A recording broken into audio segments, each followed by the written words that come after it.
Today on CityCast Denver. The website Inclusive Journeys was all the buzz last year when two women started making headlines with their idea for a modern green book, which was a travel guide for Black folks in the mid-20th century to find safe vacation destinations across America.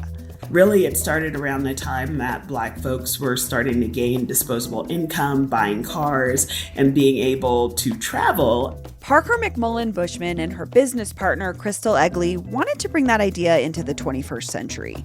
And that set them on a collision course with the majority white male tech industry, an industry where Black entrepreneurs only raise around 1% of all venture capital investment in the United States. Today is Wednesday, February 23rd, 2022. I'm Bree Davies, and this is CityCast Denver.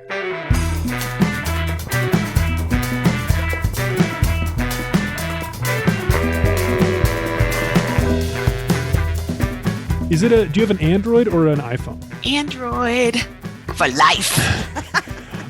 Do you happen to have a voice recording app installed on there? My recording. Oh, wait, yes. There is this thing that says voice recorder. Awesome. Parker McMullen Bushman, welcome to CityCast Denver. Thank you. I'm excited to be here. I know this has been a journey to get Inclusive Journeys off the ground. And you all got a lot of press last year when the project first launched, and it's an amazing idea to me. But I also know that the tech world can be kind of this like white boys club. I mean, I think about the quote unquote Silicon Valley fairy tale where a guy in his garage gets discovered and he builds a tech empire or whatever. But as a woman of color, what has the reality been like for you starting this tech company? Yeah, I think our reality is probably different than a lot of folks because of our identities, right? When we first started off, we were working really hard to kind of get this going, trying to figure out how we were going to do this website. Crystal, we don't have tech backgrounds, right?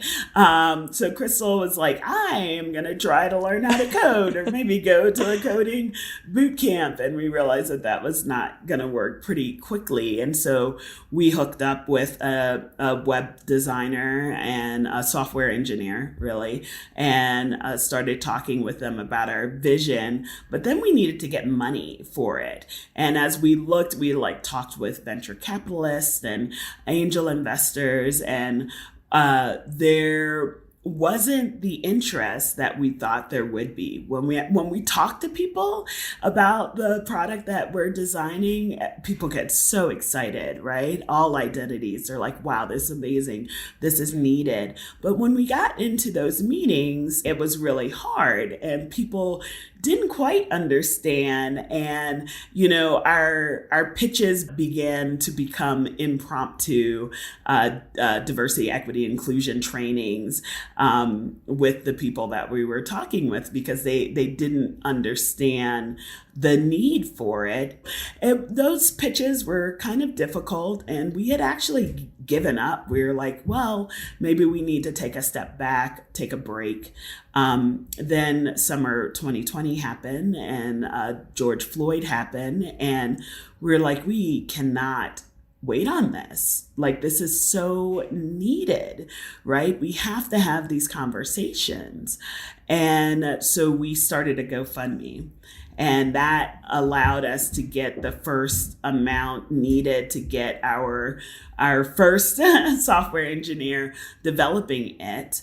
Crystal and I are back at it with trying to raise funds for it. We've come back around to, okay, now we've got to get that funding, and we're doing it a couple of different ways. One through source funding, we have a GoFundMe, and then back at talking to investors and venture capitalists. So I don't know if it's a fairy tale, but we're plugging away at it. Running a business comes with a lot of what ifs, but luckily there's a simple answer to them. Shopify. It's the commerce platform behind millions of businesses, including Thrive Cosmetics and Momofuku, and it'll help you with everything you need. From website design and marketing to boosting sales and expanding operations, Shopify can get the job done and make your dream a reality. Turn those what ifs into... Sign up for your $1 per month trial at shopify.com/special offer. So a big part of how this website works is you're asking people to sign up for the guide, and when they do, you ask them to share demographic information about themselves. Can you tell me more about what data you're collecting and how it's being used to help people identify safe, inclusive spaces around the country? Yeah, we're so excited about this. And the data for us has been, something that we've been really conscious of and trying to collect in a very safe way. But the data is what gives us power, right? And so when someone signs up, we ask for certain identity information. So, we'll ask people, what is your ethnicity or race? What is your sexual orientation? What is your gender? In addition to those things, we have, what are, do you have body modifications that might impact the way that people treat you? Do you have facial implants? Do you have piercings or tattoos? Might people judge you on things about your body? Do you have alopecia, your body size?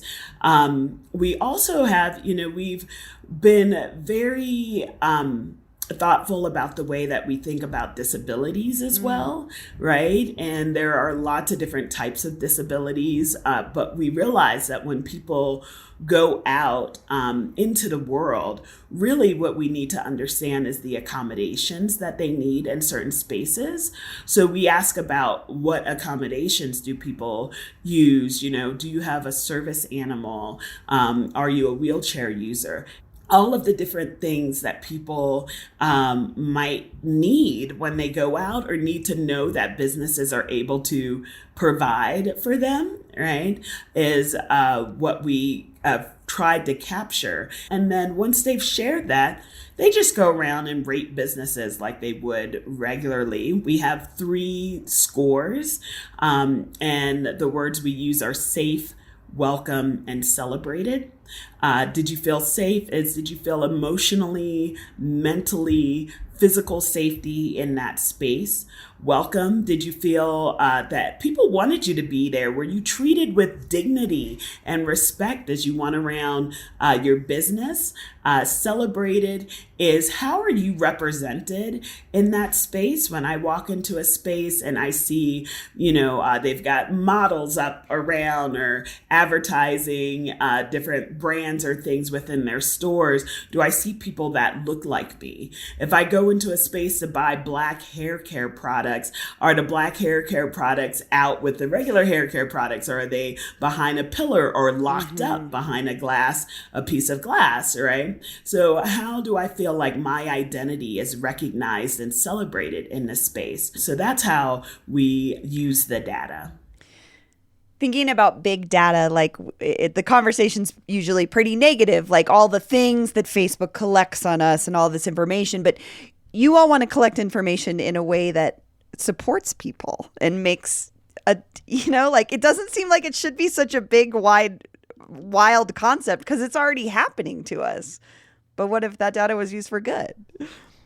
And that's been, a big conversation that we've had. Like, how do we make sure that we are always using the data in a way that is beneficial? How do we not sell out and make sure that when we use this data that we are doing it in a way that is safe for people? So the inclusive guide is for everyone. And that's a point that I want to make sure it gets through, because oftentimes people who have dominant identities, right, say, oh, is this only for people who are marginalized? No, it is for everyone, right? But we understand that we are asking people who have been discriminated against, people who are marginalized, to entrust us, with their data, people who are at the most risk in a lot of places to trust us with their data. And we take that really seriously. And we, tell people we will not be selling your data individually, right? This is about how do we mark trends and see what's happening as a whole. Sure. And tech is like talked about as this great disruptor of things. And you two are genuinely pushing forth this disruptive idea, talking about tearing down these systems. And you've faced all these challenges related to that. Has that changed the way you think about like technology and disruption or that narrative? Yeah, it's interesting being a Black woman in tech, right? A tech founder. Only 1% of tech founders are Black, and a very small part of that percentage is women. And, we feel like data and technology can really be like an equalizer, can really give us what we need to change systems. That is our goal.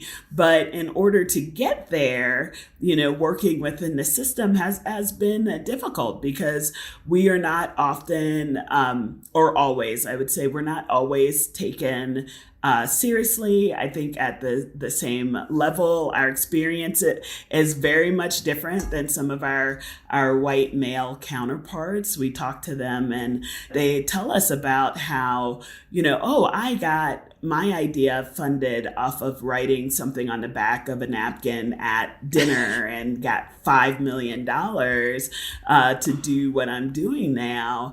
And that has not been our story. And so the kind of ease fairy tale that sometimes happens with companies has not been what we've been able to make happen. But we keep pushing at it because we know that this is so needed and that it has to happen and that it would have great benefit.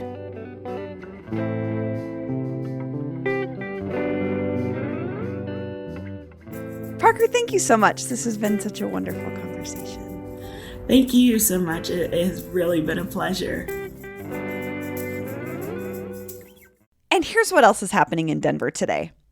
The Supreme Court will take on the Denver-based case of a local graphic designer who is refusing to create wedding websites for LGBTQ couples. Denver 7 reports that web designer Lori Smith says her Christian beliefs would prohibit her from providing her services to LGBTQ couples and that she'd like to post said beliefs on her website as well. This also happens to go against Colorado's anti-discrimination law.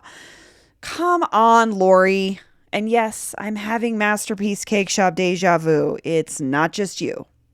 Okay, also, in the year of our Lord, 2022, Arapahoe County has officially changed its election website domain name from arapahoevotes.com to arapahoevotes.gov. The Denver Post reports that this change is an effort to signal government legitimacy in a time when misinformation about voting is rampant.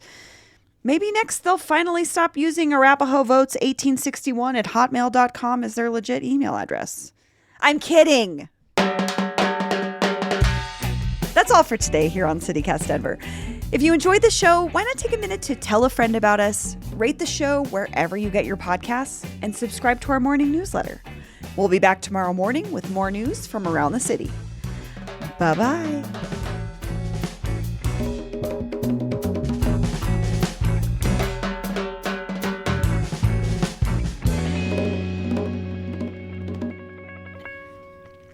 Sorry, I decided to take a chewable vitamin just right now. I don't know why I needed to take my gummy vitamin right this minute. Hold on.